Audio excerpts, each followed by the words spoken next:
Lately, I've been trying to send you stories every day. But I feel like a large number of people who have signed up almost never come back to listen to the stories. I don't know where that is. Make you unhappy?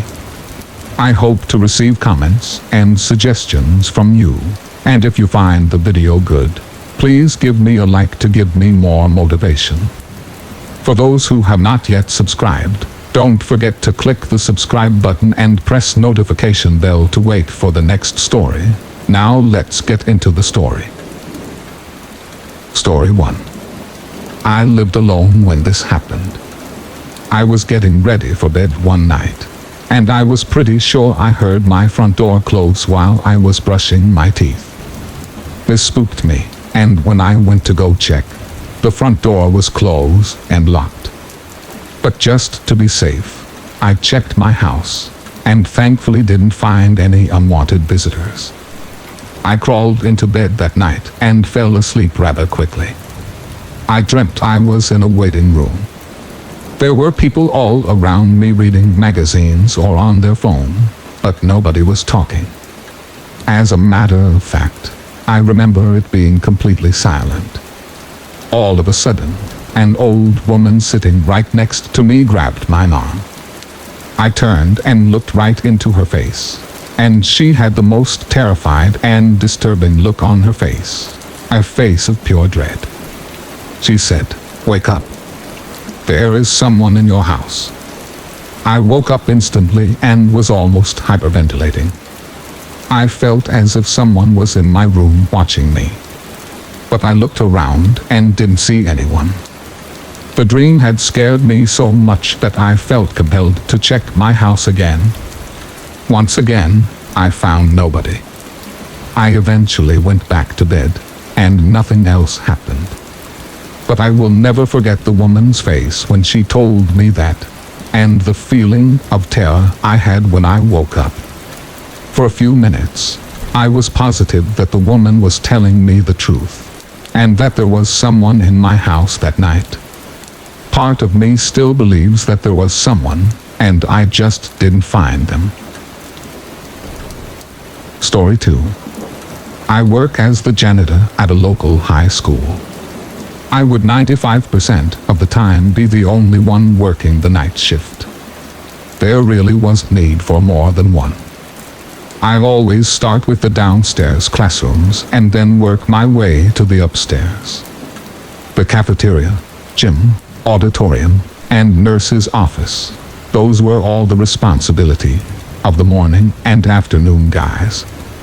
So since I was always working alone, I would usually have radios set up in the hallways, playing loud music, like I did on this one specific night. The upstairs of the school was shaped like a U rather than an O, so to go around to the other side, there was only one way. I was mopping the floor in one of the classrooms when I noticed from all the way across the other side of the school, the lights to one of the classrooms turned on. The light was left on. I always shut the lights off to any room that I'm not cleaning. I stood there with chills running through my body. I saw someone walking over to the window. They stopped and stared straight over at me through the window. It was one of the most disturbing things that I had ever seen. And I didn't know what to do. Run away, confront them, call the police. I got closer to the window and saw the person look to be in their 30s or 40s. He raised his hand and began waving at me slowly. I pulled the curtains to the classroom shut and I tried to catch my breath. When I pulled the curtains open slightly to look again, the light that was in that classroom across the school was now off and my heart began to pound. I was sure he was on his way over to this classroom. At that moment, the option to run seemed best, and so I did. I ran down the hallway and down the stairs to the back door of the school. I didn't care about anything in that moment except my life. The security cameras in the school revealed that at some time in the middle of the night, the man emerged from the school basement and started wandering around.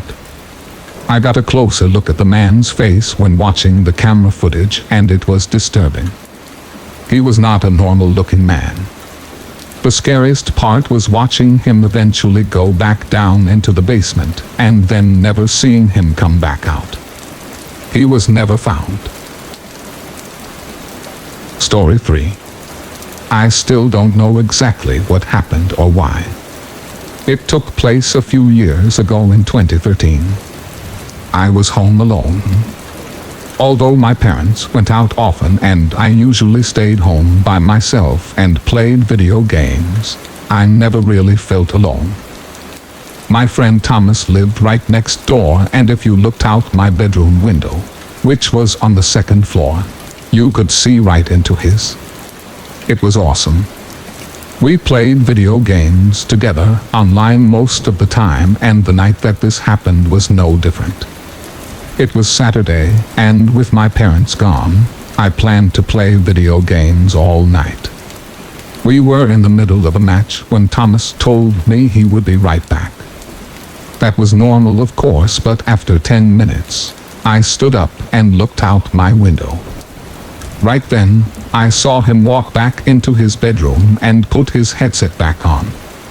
I asked him what took so long, and he said he thought he heard his back door open and close. I asked if his parents were home, and he said no, that he was home alone too.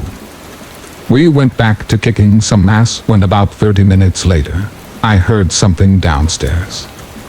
In my house. It was really late at this time, and Thomas said he was going to bed. I turned off my console too and walked out of my bedroom to go downstairs. I stopped halfway down the stairs. I could see the faint shadow of someone sitting in the chair in the living room. They were facing away from me, and I was about to speak out, but then I realized it wasn't my mom or my dad.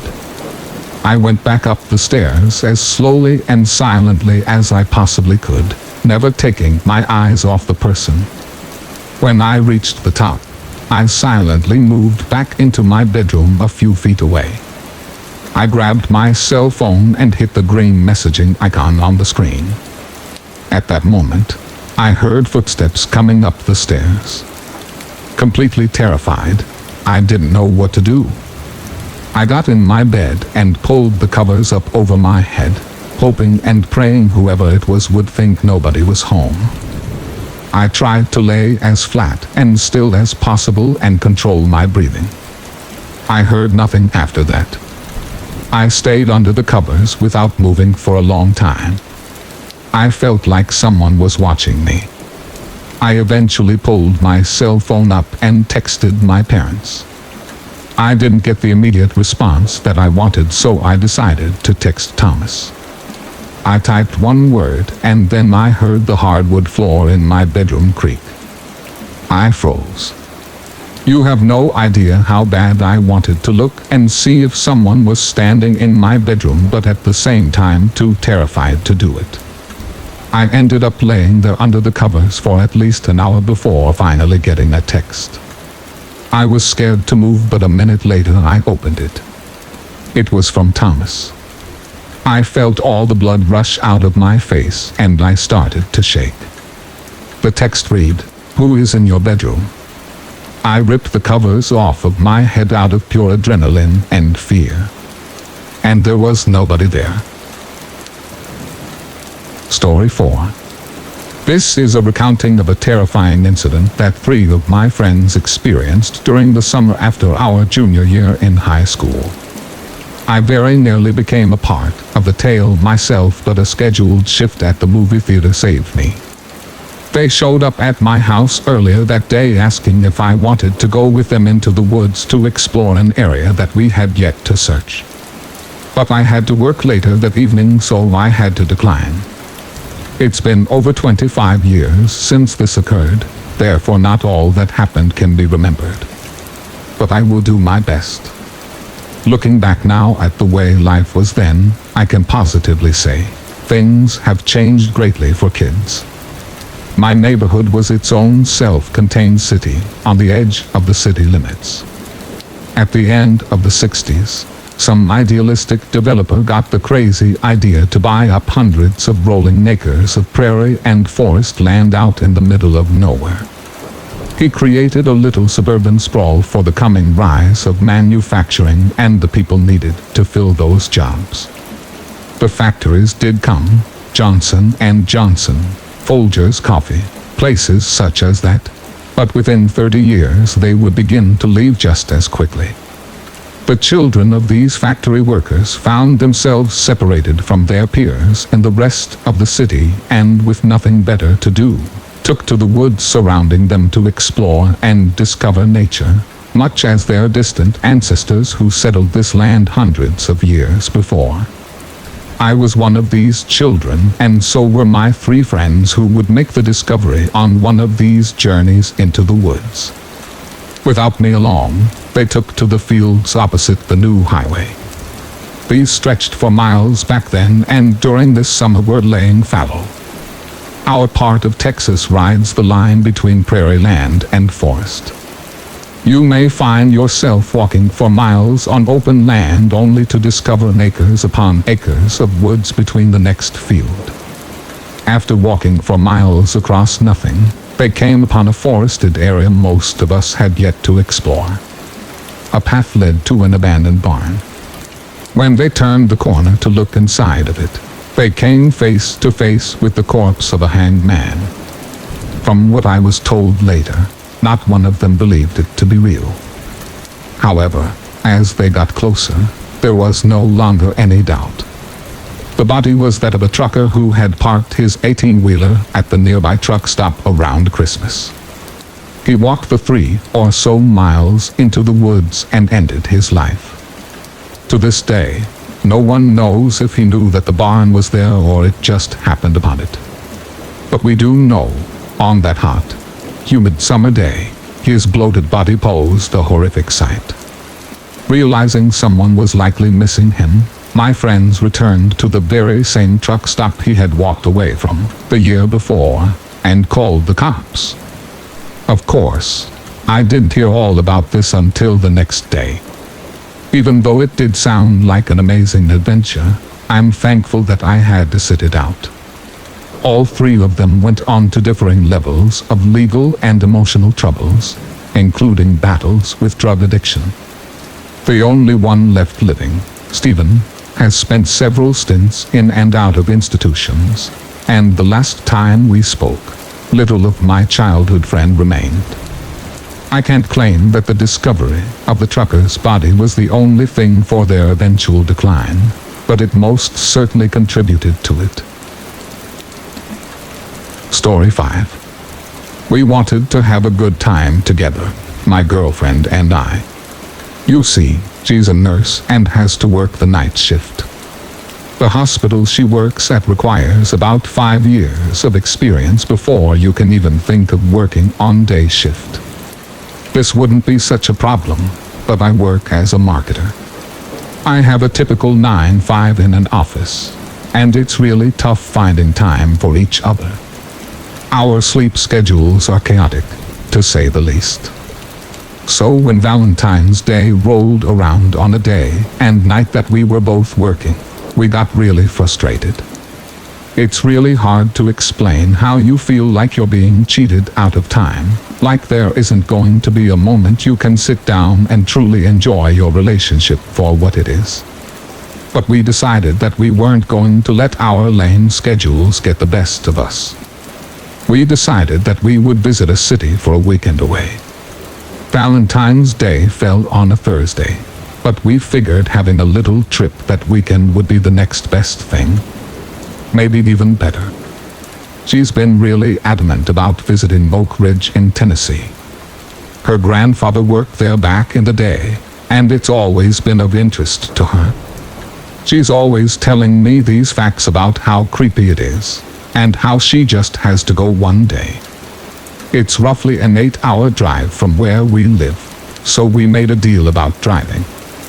I was going to drive the entire way there, and she was going to drive while we were actually in the city. She totally got the good deal of the bargain, but that's just what you do when you care for your girlfriend. But something strange happened. Something that has tainted my memory ever since that time. When I think back and remember that weekend away, I'm not thinking about us cuddling up on the couch, or any of the fun places we got to visit there either. We got there Friday night. She mostly slept in the car, but still felt really tired. She told me that she'd be able to sleep that night that we got there, and be awake and normal for the next day. So that's just what we did, and it was a really great day. We got to visit one museum and learn about the Manhattan Project. Even got to visit the plant where her grandfather used to work. At least we were pretty sure. He's deceased now, but the tour guide said that this was where the majority of the work on the bombs was done, and well, he worked on them. Anyway, the day was great, but it didn't last very long. By the time it was dark, we were out of ideas for things to do, and quite frankly, out of energy. We decided to visit our favorite fast food joint, Wendy's. Don't judge us. She was driving as we made our way there. It was only about a 10 or 15-minute drive. She had her music on and I was just kind of looking out the window. At one point, a blue Mustang was beside our car. We were stopped at a red light, and I looked out the window and peered into theirs. I saw a very old man. He looked unhappy, miserable even. His skin looked unnaturally pale. I'm not sure when he started, but he was staring at me. It wasn't until I looked into the car that I noticed it either. Not going to lie, it kind of freaked me out. We made eye contact for about 5 seconds, and then for the briefest of moments, he smiled. But it was so fast, it must have been a split second that his mouth went into a smile and then back to a frown. It was the strangest and scariest thing I've ever seen. I looked over at my girlfriend and she hadn't noticed at all. She was jamming out to Bohemian Rhapsody. The light turned green and we were in motion again. I didn't take my eyes off that car for the rest of that ride. At least, until they turned. That's not the craziest part. You see, it gets even weirder. We were planning on leaving Monday morning, and on Sunday night we went out to meet, but this time to an actual restaurant. We weren't feeling fast food again. We looked on Google and found a local restaurant that had pretty decent reviews. It had my favorite food, deep fried chicken. So off we went. I had completely forgotten about the strange man that I saw in that car, but about halfway through my meal, I noticed him again. This time, he was in the restaurant, staring at me. I know he was. And when I noticed, he made the exact same facial movement. Just the way I remembered. He went from a miserable frown, and into a split second, he was smiling. Only for his face to be frowning again in just the next instant. I'm not sure my reaction was warranted. He hadn't actually done anything wrong to me, and I was enjoying a nice meal with my girlfriend, which is why it was so strange for my fight or flight to kick in, and I went up and confronted him. He was sitting at a booth, alone. I asked him why he was looking at me. To my absolute surprise, he never said a word. He just sat there and frowned at me. I asked him what his problem was, before my girlfriend told me it was time that we needed to leave. She knows that I can get a little worked up, and wanted to avoid a confrontation. It's not illegal to look at people, she said. Still, though, there was something about that man that made me feel so strange, so threatened, so watched. Well, Monday morning came. We were about an hour into the car ride home, and she was asleep again. And you guessed it. You totally guessed it. I saw this freaky-ass old man again, but this time it was way worse. For starters, He was driving a totally different car. I don't know what this guy's life is like, but I can just imagine what you have to do to be able to afford a Mustang and still have enough money to have a second car. And to make matters even worse, he had been in the left lane as if he was going to pass me, but he didn't. He just paced me for about a mile.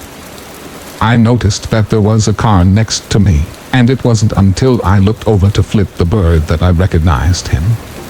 It was the creepy old man, but he wasn't frowning anymore.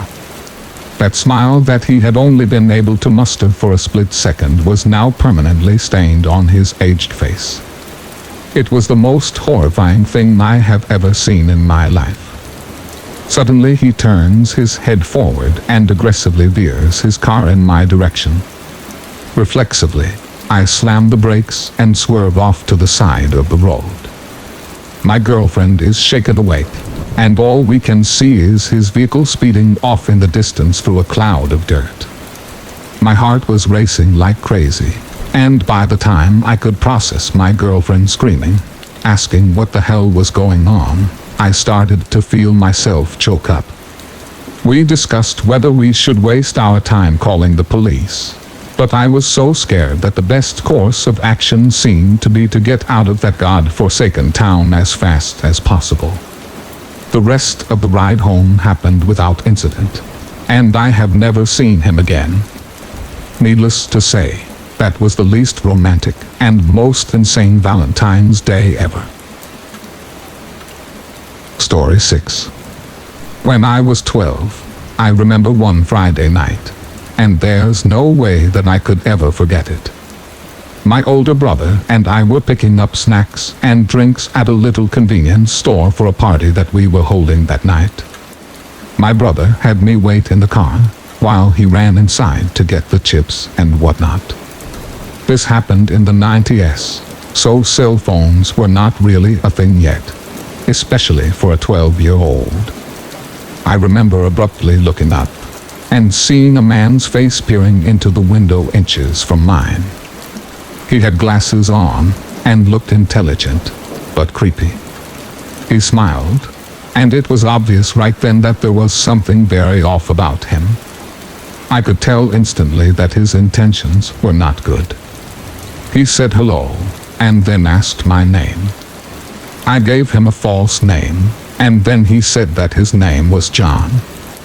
I gave a nervous and forced smile, and it became increasingly awkward. I looked past the man, hoping to see my brother walking over to the car, but I was filled with disappointment. He was still inside the store. The man, or John, as he said his name was, then asked me if I lived nearby. This was such a red flag that I was almost speechless, and just replied, "Not really." He kept a very creepy smile the entire time. I looked over his shoulder again, and thankfully, saw my brother walking towards the car. Just then, John tried opening the door. Thank the Lord it was locked. I don't remember locking it, but you can bet your ass that I was glad that it somehow was locked. I didn't have time to react, and John immediately walked away after the door didn't budge. My brother walked up seconds later and asked who the hell that was. I was shaking and told him that I had no idea.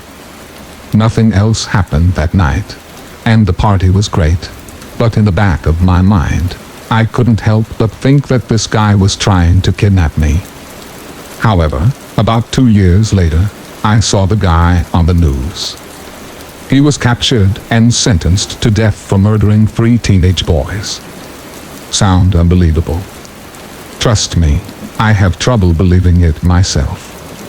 30 years later, I still sometimes have nightmares of that bastard. Needless to say, I remind my kids to lock the door all the freaking time. Story 7. During the early 2000s, when I was attending law school, I worked nights delivering pizza for one of the national chains. I had done something similar when I was younger and attending my local community college. Anytime that I found myself sorely in need of quick cash, that was the avenue I would choose. Despite the many stories I have heard questioning the safety of the job, I never had a single run-in with a thief. I'm sure back in the early days it could be a little dangerous, but by the time I joined the game, companies had learned that implementing practices such as limiting the driver to $20 lowered the chance of hold-ups drastically. Even though I was never a victim of a robbery, I did have one or two scary incidents. The worst of these happened to me back in the 2000s. I was very familiar with the city I was living in at the time. Moving there after my junior year in college and delivering for several places over the last 5 years had made me intimate with almost every nook and cranny of the place. However, one evening, I would be called to an address that I, nor any of the other drivers even knew existed. When the order came in, I went straight to the map to find the address, but it wasn't there. Not even the GPS on my phone showed it. We didn't have any no delivery areas at the time, so I had to take it despite my misgivings. Theoretically, the place would have existed if the road continued for 10 more blocks. So I turned onto said road a block before its ending and followed it south. Sure enough, a newly paved road began where the old one should have ended. For what seemed like miles, I continued on this new section of road. Nothing stood on either side of it, and I didn't pass another car the whole time. How the state managed to build it without a single report of its creation leaking to the media had me very bewildered. For 5 years, I had been driving all over this city. I had not known this part existed. In one way, I was very excited seeing all of it, like a Victorian explorer tracing the source of the Nile. But at the same time, a deserted road popping up out of nowhere gave me a chill down my spine. It must have been a good 10 minutes before the house in question appeared in the distance. I couldn't understand why someone would build a house out here in the middle of nowhere with no way to reach it. When I got closer, I could see the house had to be at least 50 years old or more and probably hadn't been repaired since then. No cars were around, and for a moment, I thought the house was abandoned. But I could see the front door wide open beyond the rickety old screen. Everything looked to be above board, so I grabbed the pizza and headed for the door. I knocked on the screen door but got no answer. I could see what appeared to be a young female walking around the kitchen. When I knocked a second time, I heard a female voice say to come in. Despite my reservations, I stepped just inside the house and waited in the small foyer. I had learned from other drivers early on not to enter an unfamiliar house, but I had yet to see anything to concern me. I assumed the woman would appear to pay me. Instead, I overheard an unseen man whisper, "Call him into the kitchen." When I heard that, I fled from the place as fast as I could. I was so freaked out, I got back to the restaurant in half the time that it took me to get to the house. After I told my boss what had just occurred, he called the police. All the excitement had me rattled, so my boss sent me home for the day. My phone rang a few hours later. It was the police. They had called to let me know what they had found. Whoever had been there was gone now. Even though the place had more than likely been abandoned for a while, they did find evidence that people had just recently been inside. This was stuff that my boss had already told them. However, they did shed light on where the road came from and why the house was the only building on an otherwise deserted area. The state had been trying to purchase the land on which the new section of road and house were for 20 years, but the landowner wouldn't sell. They even tried to use eminent domain to get it, but a judge blocked it.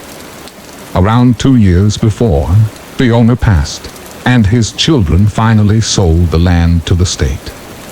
They were so happy to get the land after all that time. The construction on the road was started immediately. It technically had yet to be formally opened, but locals had already began using it anyway. This was good to know, but I still wondered how the two people knew about the empty house sitting in the middle of nowhere. We could only assume that they drove past it and decided it would be as good a place as any to ambush a delivery driver. Even $20 is a good score if you're desperate enough. He said from personal experience, people had killed for much less. The officer left me with one good piece of news though. The county had slated the old house to be demolished in the coming week, so no other poor delivery driver would be let out there to be robbed, or worse. 2 days later, I was driving down the brand new road, which I was now using as a shortcut across town, and witnessed the house's destruction. A load was being lifted from my shoulders right before my eyes. Never again would I enter a customer's home or even deliver to an area in which I was not well versed. Story 8. During my time in college, I had a friend whose dad owned an 800-acre piece of land in eastern Texas. In the past, he had leased it out to hunters and paper companies, but was no longer doing it. He had built a cabin on the land a few years before, and would let us go out there from time to time and mess around. It served as a great way to relax from the pressures of school and to get closer to nature. The spring break of 1997, we loaded up our trucks and headed for the cabin. Our plans were to shoot guns, drink beer, and other things rednecks like us do in the woods. Our first morning kept us busy cleaning the cabin and moving all our stuff inside. Around dinner, we made a big fire outside and cooked a bunch of steaks and fried potatoes. We skipped dessert and broke open some beers instead. The sun went down, and not long after, for the remainder of the evening, we got loaded and passed around a joint or two. At some point in the night, I heard a shuffling noise outside and went out to check on it. The fire was barely burning at that point, and just outside of its light, I swore. I could see the shape of a man standing completely still. From what I could tell, he was facing me, perhaps waiting to see what I would do. I blinked my eyes really hard to get a clearer look, but my position and the lack of light made it too hard to see clearly. The shape continued to stand still, so I decided I'd walk up a little closer, in hopes of getting a better picture. The thought terrified me, but I was transfixed by the being, or perhaps I was still too intoxicated to make wise decisions. I took 2 steps forward, but was distracted by a voice behind me. My friend had woken up, and noticed the door was wide open. So, he got out of bed and saw me walking around the fire. His voice caused me to jump a little, but I soon realized who it was speaking. I asked him if he saw the figure on the other side of the fire pit. He just laughed at me and said that I must be so stoned. I was seeing things. We laughed it off and returned to bed. On my way, I turned back to take one more look, but the shape was no longer there. I chuckled to myself and went back to sleep. The next morning, I wrote the whole experience off as the result of too much fun, and went on with my day. We spent the first half of it fishing at the big pond. Post-lunch was shooting guns, and one guy's compound bow that he had just bought. The beers and smoke were broken out after dinner. A game of poker was attempted, but soon cancelled in favor of another evening, telling lies around the fire. On one of my many trips to relieve myself that night, I was spooked by the sound of a stick breaking close by, and returned to the fire very quickly. The look of fear on my face made the other guys laugh their butts off. I tried to explain what had happened, but was quickly reminded that we weren't the only creatures in the woods. The reasoning seemed sound, so I accepted it. Not long after, we were standing around, involved in some deep discussion, and I turned to speak to the guy on my left. What I saw caused me to clench up so tight, I could have snapped a steel rod with my sphincter. Standing within a few steps behind my friend was another man that I did not recognize. It was like he appeared out of nowhere. What made it creepier was that he was staring intently at the back of his head, almost like he was trying to bore through it with his eyes. I remained frozen stiff.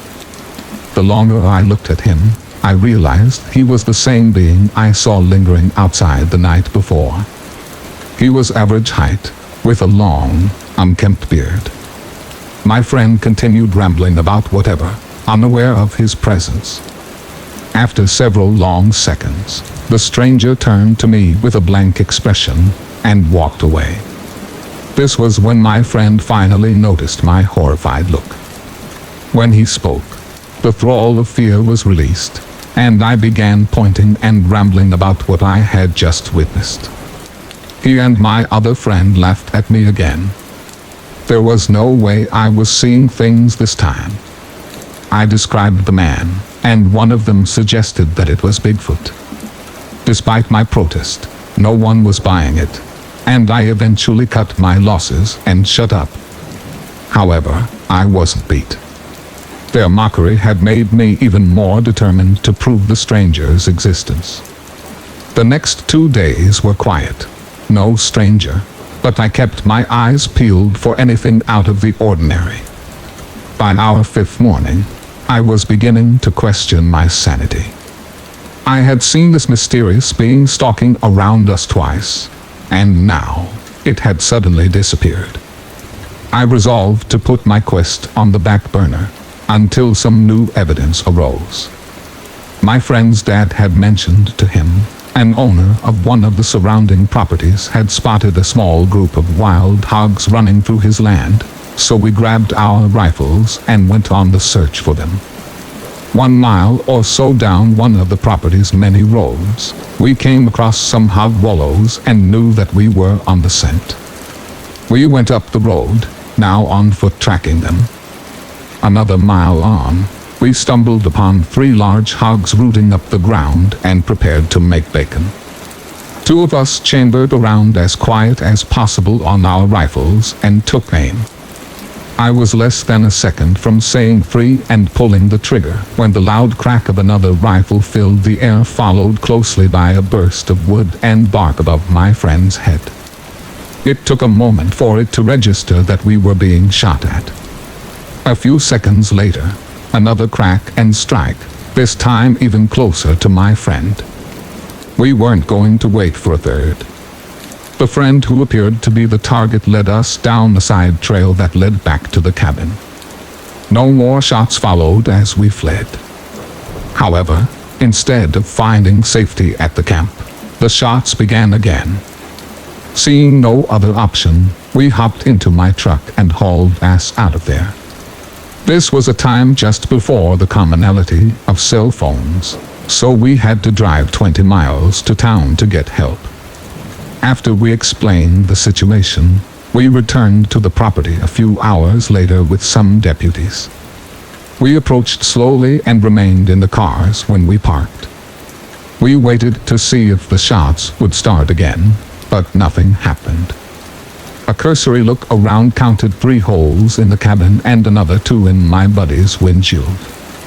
Perhaps the worst part was that all of our camping stuff, sleeping bags and such, were spread out all over the ground. Luckily, we had smoked all the weed the night before. Nothing was missing except a box of ammo and, strangely, my sleeping bag and wool blanket. A theory began to form in the deputies' minds that we had stumbled upon a squatter or poacher camping out on the property for whatever reason. They acted as if they were going to let it go, but once my friend's dad, who owned the land, heard about it, he put pressure on them to start a search. This was about the time I repeated my story of seeing someone lurking around the cabin. No one was laughing now, and my story was finally being taken seriously by someone. The search was led around the property by my friend's dad. School had already begun again by the time it took place. It continued for a full week, but nothing other than a few old camps were found. It was assumed that he knew the heat would be on him after the shooting incident, and he moved on. During the course of the investigation, several avenues were followed to ID the stranger like escaped cons, but he remains unidentified to this day.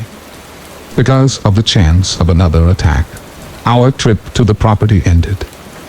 The next year we tried to camp out somewhere else, but it was the same, and our nature getaways died out. Within 5 years, my friend's dad had a heart attack and lost interest in the cabin. The paper company's lease was renewed, and the land's trees have been used to make paper and pulpwood products ever since. Each time I jot down a quick note, I'm reminded of our awesome trips, and especially the odd and terrifying week that caused them to stop. I do once or twice a year talk to my old college friend on the phone. As far as he has heard, that crazy stranger still has not been caught. We sometimes theorize as to his origins and where he may have ended up. I, however, often take this much farther when I'm alone. I wonder why our so-called stranger seemed to focus so much of his anger onto my friend, and perhaps, far more concerning, is he still out there waiting for his chance to finish what he began all those years ago? Story 9. Although what I'm about to tell you may sound like one of your run-of-the-mill horror stories, I swear by the validity of it and what I saw. It all started on a very hot July day this past year. My car is almost 20 years old, and sometimes overheats on hot days, just like this one. However, until I get a better paying job, it's the car that I'm stuck with. This day, I was driving through the back roads looking for a family of dog breeders a friend had told me about. I had been searching for the place for several hours and was approaching the warmest part of the day. As per usual, my car began overheating, and I was forced to pull over. I picked up my phone to call my girlfriend, only to see that my battery was dead.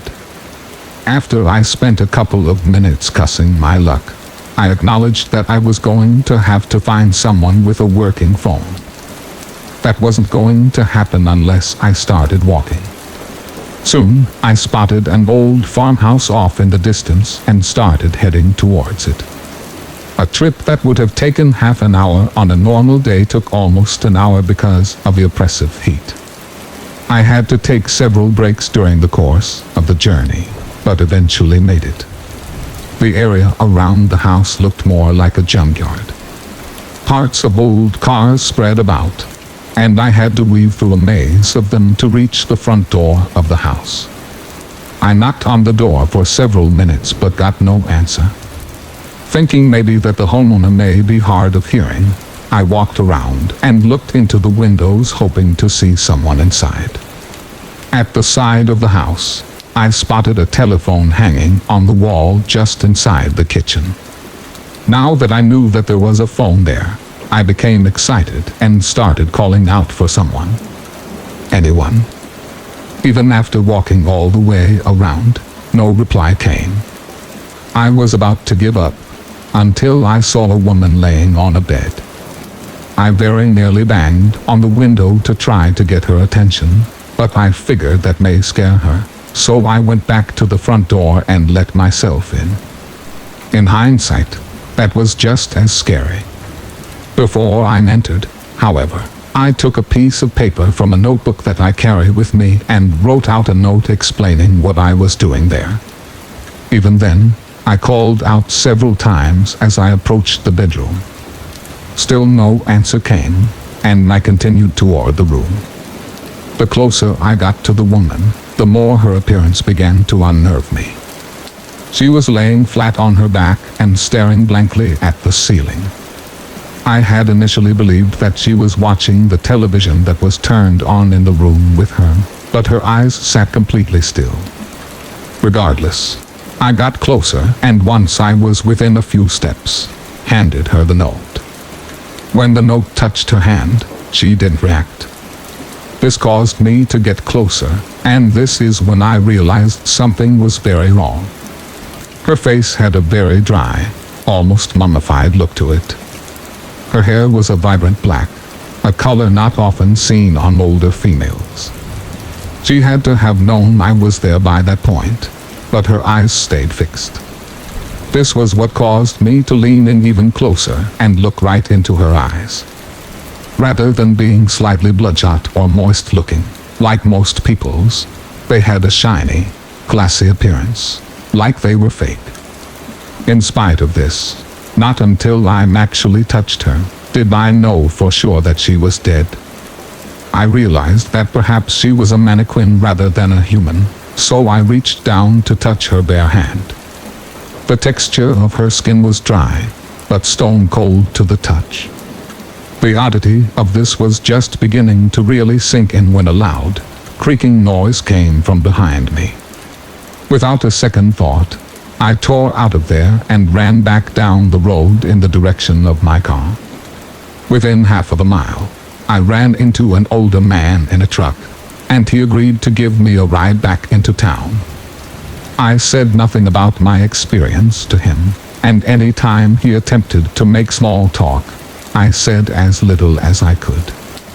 He let me borrow his phone to call my girlfriend, and she agreed to meet us at a gas station on the edge of town.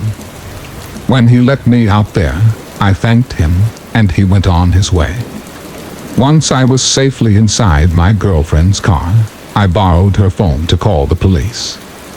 I hadn't even told her about it yet, so the look of shock on her face as I described what I saw showed me what my expression likely was at the time I discovered it. The cops said that they would send a car out to the house to check out my claims. I called a wrecker next to pick up my car.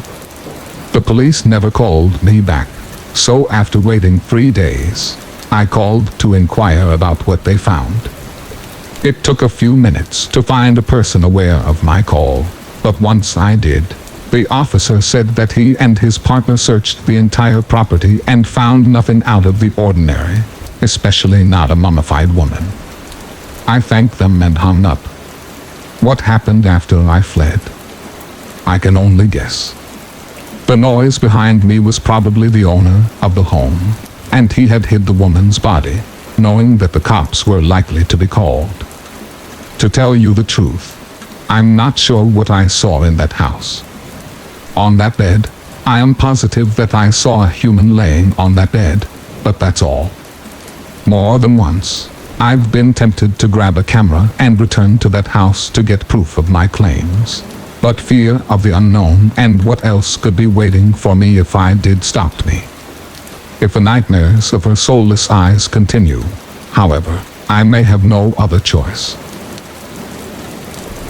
Story 10. This is actually the youngest scary encounter that I can remember. At the time, I must have been around 5 years old and at Chuck E. Cheese. For those that don't know, Chuck E. Cheese is a kids' play area and pizzeria with games like skee ball, small rides, ball pits, picture booths, and at the time, a large extended area of colorful tubes that you could climb up to and around.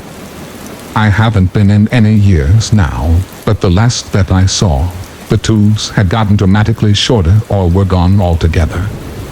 My story is probably one of the many reasons that this change occurred. As you can imagine, the tubes are designed for kids, and a person stood at the entrance and exit of Chuck E.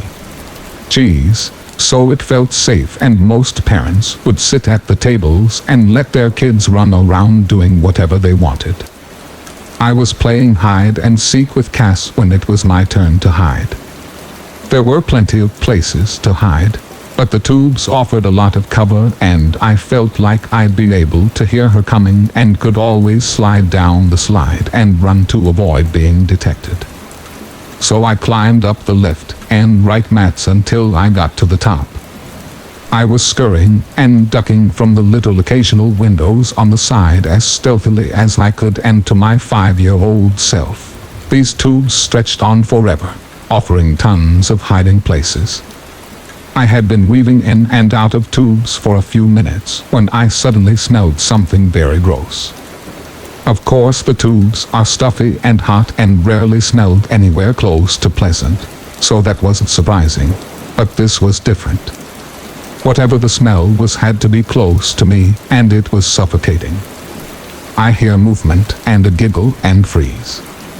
I know it's not Cass, so I assume it's just some stinky kid messing with me. I don't want to backtrack because I don't want to directly run into Cass if she entered the tubes. So I hold my breath and make a left when I see someone crunched up into a little nook on the side of the tube that doesn't lead anywhere. The path continues down and turns to the right, so I decide to scurry by the stranger and take that path. The smell is the worst here, so I know it's the person in the nook. The giggle comes again, so I decide to keep my head down and just hurry past. I keep my head down and am almost past when I suddenly feel a hand grip and tug on my leg. It's only then that I turn and complete confusion overcomes me.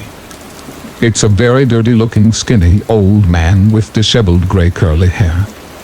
He's still holding my ankle and with his other hand brings up and covers his mouth as he giggles again like a child. I rip my ankle away and rather than being scared I tell the man I thought adults weren't supposed to be up here like the goody two-shoes that I am. He just smiles, revealing a smile with more spaces than teeth. I just like having fun too. I'm hiding from my daughter. She looks just like you. I'm not sure what to say at this point. I know adults aren't allowed up there because when Cass and I had begged my dad to go in the tubes, he had refused and told us that adults were not allowed. I repeat this to the old man and ignoring me he asks, "Will you help me find her? She's up here too." And that truly puzzles me. I had passed a little boy when I first entered but hadn't seen any other kids since. I'm sorry I can't. I'm hiding from my twin and I'm sure she's going to find me soon if I don't keep going. His eyes widen but then he slowly nods his head like he fully understands. I see. Well, maybe I could go with you and we'll find her that way. And to this I'm already shaking my head. I'm sorry, mister, but you smell. If you follow me, Cass will definitely find us, and he lets out a very wheezy laugh with that. I quickly say goodbye and begin crawling away when I look over my shoulder and see that he is following me. I snap another no at him, already concerned that this delay will leave Cass to find me any moment. I begin scurrying as fast as I can with him following, so I turn my body to face him and begin crab walking away and tell him to knock it off when he reaches for me again. I kick at him with my light-up sketcher and continue away. Once I make the turn I don't see him, but I'm rushing away now, very much creeped out. I can hear his giggle as I move as swiftly as I can in the small tubes, but the tubes were so large to my 5-year-old mind that I actually got terribly lost and end up crying for over 10 minutes trying to find a way out or slide to take me down. I finally find a slide to go down as fast as I could. I run over to my parents' table and find Cass sitting there enjoying a slice of pizza. Apparently she had given up finding me when our pizza came out. I am so angry at Cass at that moment that I just cry, telling my parents that I got lost in the tubes and I was scared. It's only when I calm down and am enjoying a slice of pizza when the man pops back into my mind and I feel the need to tell my dad that there was an old man in the tubes. An older boy? He asks, and I shake my head. No, he was an adult, and he smelled really bad. To that my sister laughs and my parents exchange weird looks. After we are done eating, my dad says we are going to leave, to which Cass and I begin bawling that we don't want to leave yet, and we walk up to the counter to cash in our tickets and pick out our prizes, and though I didn't notice at the time, my dad goes and talks to the manager while Cass and I decide how to split the tickets for the little toys that we want, and we left just like that. I have no idea if they found the man or what happened, but when I remembered this and brought this up to my dad, he seemed uncomfortable and shrugged it off, simply saying that we went to Chuck E. Cheese a lot when we lived in California, and that he didn't remember what I was talking about. I have no idea how the man would have gotten in. You have a black light stamp to get in when you entered, and get it checked when you were leaving. It still creeps me out when I think about it today. Story 11. Not many strange things happen to me. I am fascinated with sleep and dreams and how each affect our minds. However, what I experienced was not a dream. I don't exactly know what it was. This story isn't filled with any action or anything like that. It's just a mysterious occurrence that I don't know how to explain. I have a really bad sleep schedule. I'm usually wide awake at night and more tired during the day. It was about 1 p.m. I was in my bed getting a bit drowsy. I was trying to battle falling asleep. I don't really know how to describe what happened next, but the video I was watching suddenly stopped emitting sound. I was really confused but didn't seek to do anything about it. So I decided to get up and get some food. I was walking downstairs, got food and ate it. I made food. You may think that this has no importance, but it will soon make sense why this is notable. I felt myself eating and swallowing food. I then went upstairs and went to the bathroom. Again, I felt myself go to the bathroom. I felt it leaving my body. Of course, in a normal story, details like this do not matter. However, in this story it does. I finally returned to my bed to browse on my phone. Still not emitting sound. I'm on Instagram looking at a few posts. This will be important later on. I finally put my phone down and just start thinking about random thoughts. Nothing important. It felt like 40 or 50 minutes of just thoughts. Suddenly, like a flash, I was under my blanket. My phone continued playing where the video left off. Now emitting sounds. I was almost paralyzed with fear. What the hell just happened? I was back where I was. Still 1 p.m. It felt like an entire hour had passed. But my clock had not moved a minute. This is where me eating and going to the bathroom come into play. I swear I ate. I swear I walked downstairs. I swear I felt every step push against me. I felt the food being eaten and swallowed. I felt everything. I know I did. I remember going back up the stairs. I felt that. I felt myself going to the bathroom. It felt the same as when I normally do it. There was no difference. What the hell happened? I felt the comfort of my bed. I remember myself thinking, if it was a dream, time would have passed and I wouldn't have felt anything. It was the lucid dream because, again, time would have passed and I don't think I would have felt anything. I also have never had a lucid dream in my life. I lived out an entire hour of my life that never existed. I went downstairs to see if the snack I had was still there. We'd only had one of those snacks that I had left. So if I didn't actually eat it in the real world, it would be gone. I opened the pantry and, believe it or not, the snack was still there. I did not eat it. I felt myself eat it. How could that be possible? I felt every bite, every time I swallowed. I felt it all.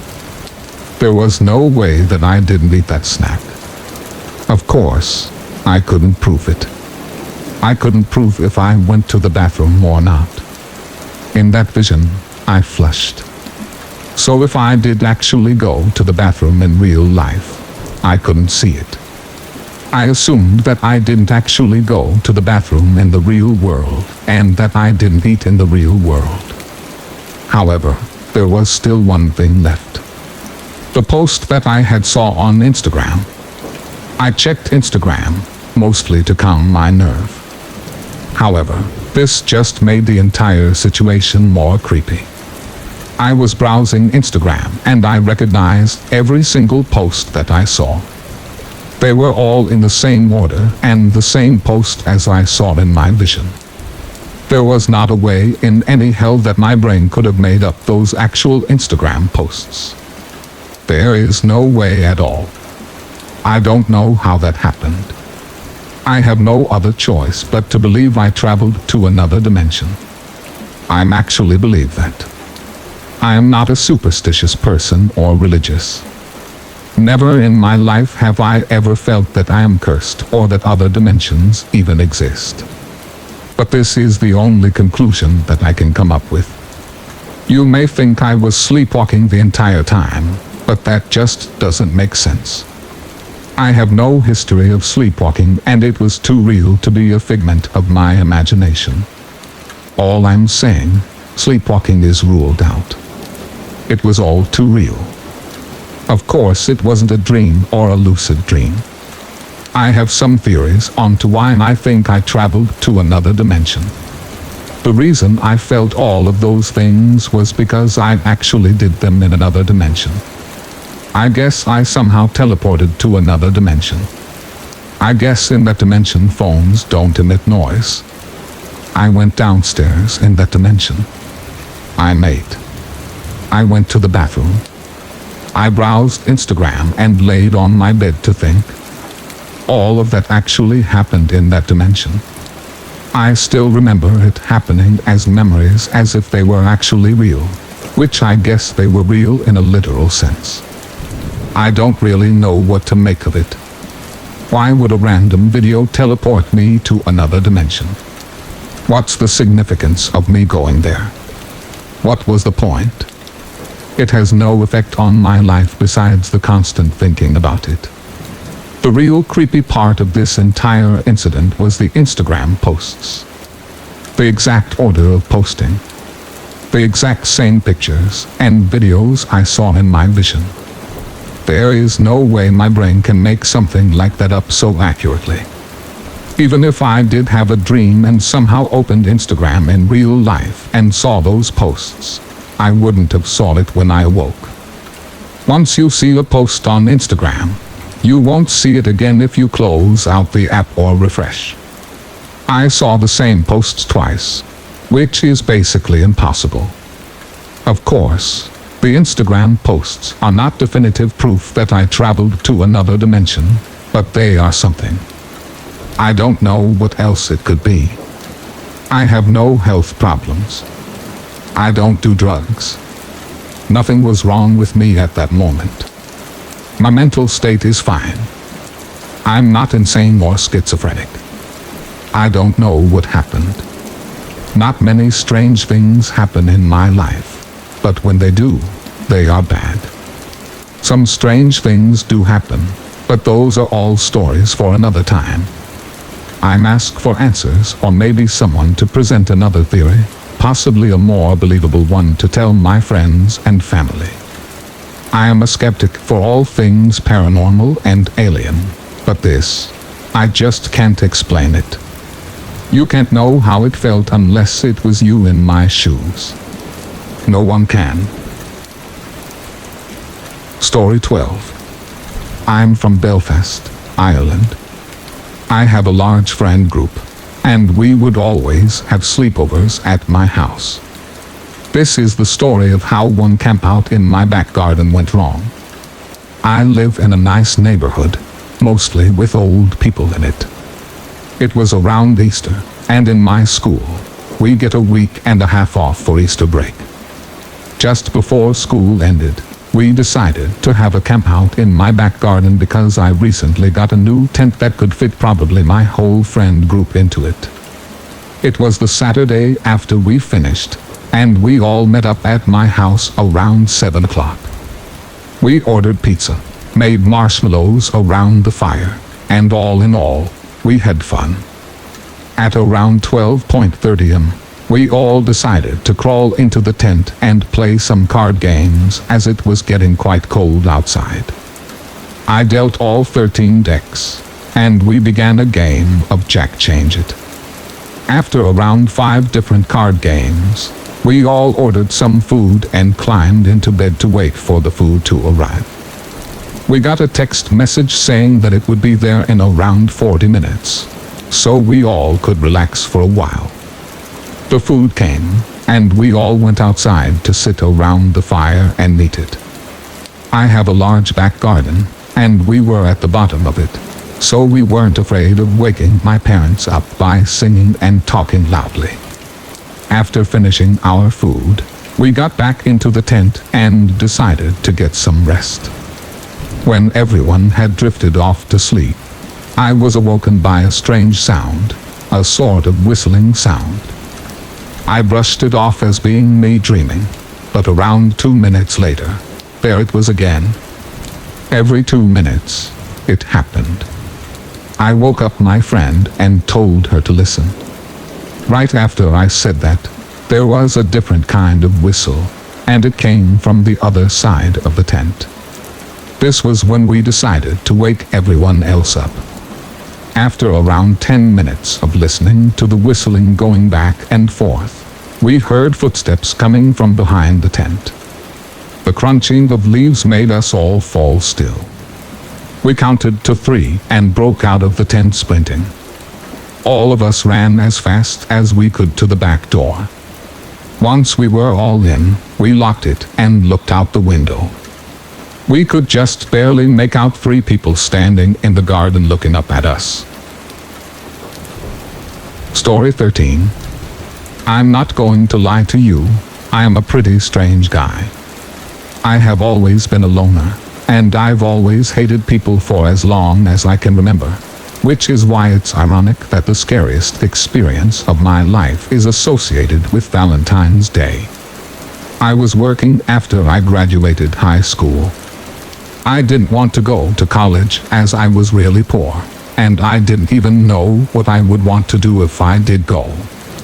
My plan was to lay low for a little while and figure things out, maybe save up a little money.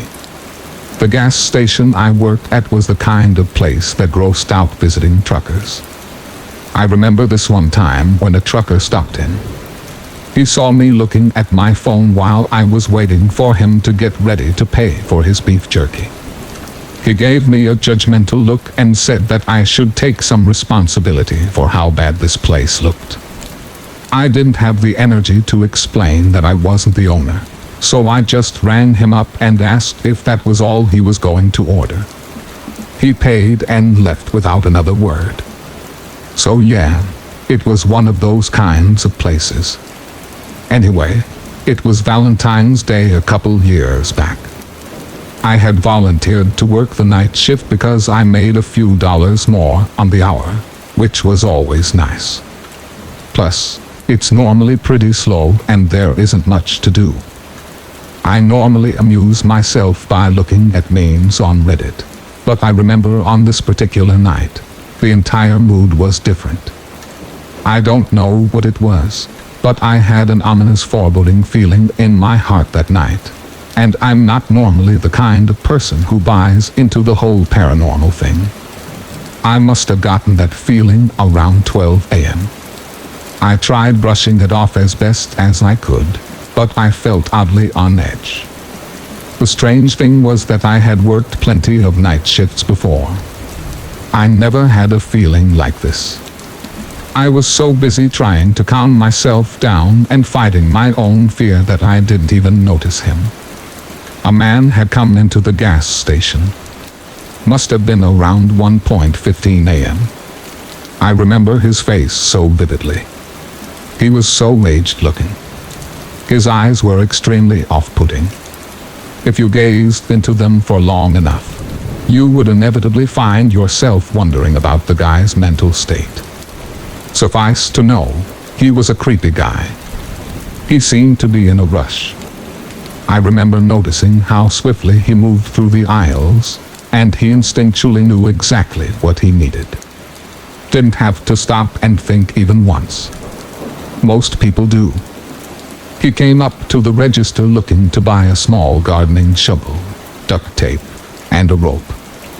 I remember looking down at the items and immediately wondering if this guy was a serial killer or something. That was the exact moment that I got out of my head. I stuttered when I asked him if he wanted anything else. He didn't say a word, just pointed directly at the cigarettes behind my head. I placed a pack of Marlboro Lights on the counter and looked back at the man. He was holding up his hand with 2 fingers. It took me a second to figure out that he wanted another pack of cigarettes. I rang everything up. I could hear his breathing increasing. It was as if he was annoyed that I wasn't rushing. I tried breaking the tension by making a joke. "Got a gardening date tonight, do ya?" His facial expression didn't change at all. He made direct eye contact with me and simply shook his head up and down. I told him that his total was $34 even. He slapped down 2 20s on the table, grabbed his items without a bag, and darted out of the gas station. I went outside to watch him leave. I know I'm not supposed to do that, but I couldn't help myself. I was so curious by this point. What was he buying those things for? Did I just meet a serial killer? All of the wandering thoughts left my head immediately when I saw him slam on the brakes. He turned his truck around and began speeding back to the gas station. My body went into full panic mode. I ran back inside, closed the doors, and locked them. Put the closed sign up and called the police. He pulled up outside the gas station and put his truck in park. My heart was pounding in my chest. I screamed at the dispatch the address and then put the phone down on the counter. I mentally made peace with the fact that I was about to die, and I hoped that at least someone could hear me being killed. I heard him start beating on the door trying to get in. The only weapon that I had available was one of those shovels from the random utility aisles. I darted across the gas station and grabbed one, bracing myself. I screamed at him that the police were coming and that he had no chance. I didn't believe the words as they left my mouth. The doors were made of some kind of fiber or plastic material. I think they were even bulletproof, so I knew I was safe for at least a little bit. That was when he stopped pounding on the door. I thought he was going to drive his truck into the gas station to get inside, but thankfully, the thought never struck his mind. He did, however, break one of the windows and throw a lit match inside. After that, he drove off into the night. I put the small fire out, and the police got there about 20 minutes after everything happened. One of the cops tried making a joke about this guy's attempts to burn the place down. I was too dazed to hear it. I just remember the guy pity laughing at his own joke before walking back to his police cruiser. I explained to them the entire situation from beginning to end. I still have no clue why he suddenly decided that he wanted to kill me. Perhaps he wanted one less potential witness. Maybe he was just a random psychopath.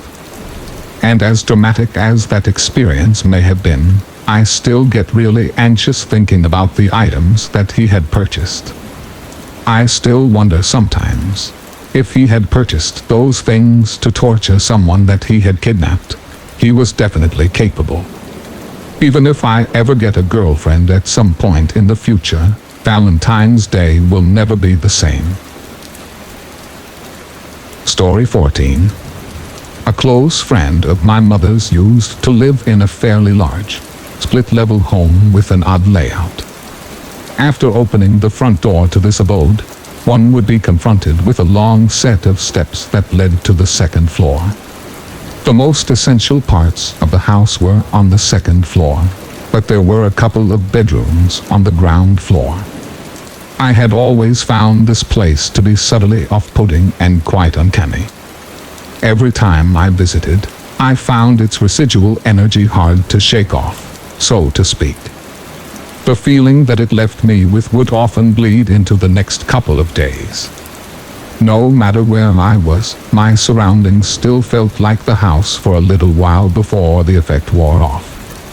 I experience this sort of thing with most places that I visit, but the aura of this house was particularly strong.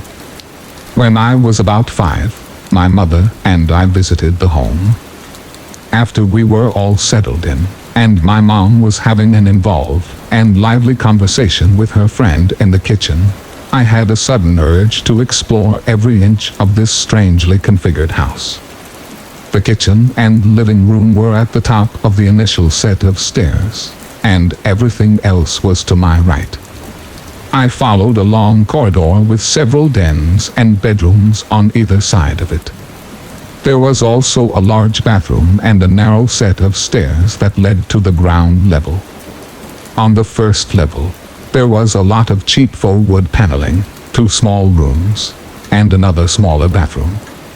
I remained in and around the corridor on the second floor for a while, and found seemingly endless things to explore. The house didn't even look that big from the outside, and I was baffled at the discrepancy between its interior and exterior. I wandered into one of the dens, which was the last room on my left. It had a lot of beautiful natural light, and a fully mirrored wall, which might have been a closet with sliding mirrored doors. Next to the mirror, there was something hanging on the narrow wall that caught my attention. It was a stark white mask. It could have been painted wood, but it also might have been ceramic. Its face was round, and had very chubby cheeks. Its tiny mouth was closed, and had cherry red lips that smiled slightly. Its eyes were also very tiny and almost shaped. I interpreted the features to be male. The mask seemed notably out of place. The house was unusual, but its decor was typical of suburbia in the mid-1980s. It also had a nautical vibe, because the husband of Mom's friend was a sailor. The mask looked like it was teleported straight out of the 15th century China. A more appropriate setting for this artifact would have been a museum, or at least a fancier house. I stood there and stared at it for a long while, and gradually became a little lightheaded. I felt inexplicably drawn to its smooth, plump, white face and Mona Lisa smile. At some point, Mom and her friend found me in the mirrored room. One of them asked me what I was doing in there all by myself, took my hand, and led me to the kitchen for a late lunch. In the following years throughout my childhood, I would sometimes think of the mask and fall into a brief trance-like state whenever it entered my mind. Sometimes I would dream of it. Nothing would really happen in these dreams. I would just be standing there, and my surroundings would change. Often I would find myself in my parents' bedroom or wandering the split-level house. The aura of the mask would be present, and I would feel slightly lightheaded as before. Whenever I dreamed of the mask, the feeling of the house and of the mask would be impossible to get rid of the following day or two. Sometimes I found it unsettling as well as mesmerizing, but never figured out why. I can't remember how old I was, but between the ages of 7 and 10 approximately, I would ask my mom if she remembered seeing the mask at the split-level home. I would describe it in detail, and my mom would always look puzzled, suggest that I may have seen it at someone else's house, and assumed that my memory was faulty. I asked her about it several times periodically throughout my preteen years, and each time, she would have no recollection of me asking about it previously.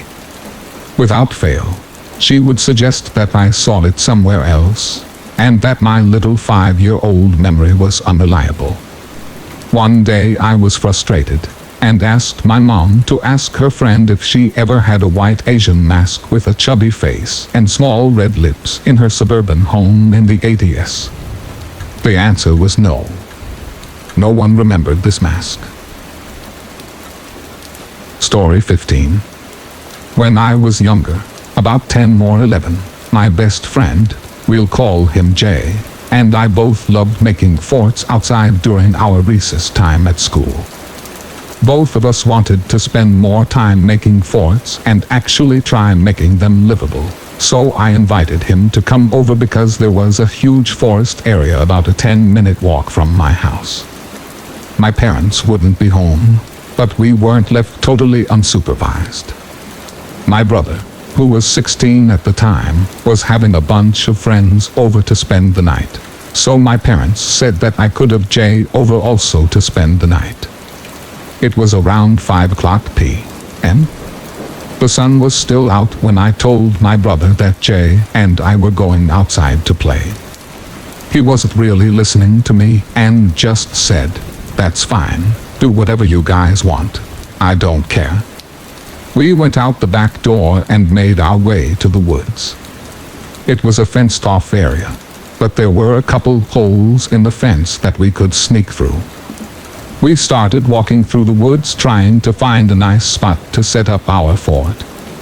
We brought a backpack with us filled with some food, water, duct tape, and brought our pocket knives. When we finally found a good spot, we started collecting wood and built a nice fort that took a while.